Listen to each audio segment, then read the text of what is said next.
लंगलकटा उच्च प्राथमिक विद्यालय वार्षिक क्रीड़ा उत्सव। सुवर्णपुर जिला डुंगरीपाली ब्लॉक बेहरामाल क्लस्टर अंतर्गत लंगलकटा उच्च प्राथमिक विद्यालय वार्षिक क्रीड़ा उत्सव स्थानीय खेल पड़िया अनुष्ठित हो जाइछे।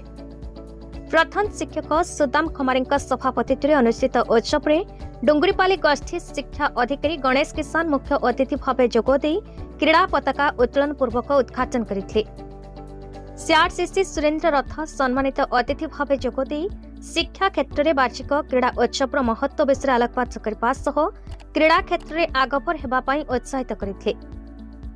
छात्र छात्री मध्य विभिन्न वर्ग में दौड़, उच्च डिया, लंब डिया, shot put, discus throw, music chair, पुची परी इवेंट रे खेल अनुष्ठित होता।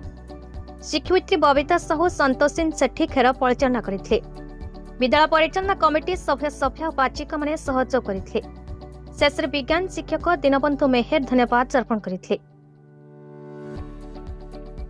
सुवर्णपुर जिलार श्यामसुंदर पंडा टिकेलाल त्रिपाठी रिपोर्ट, भारत न्यूज।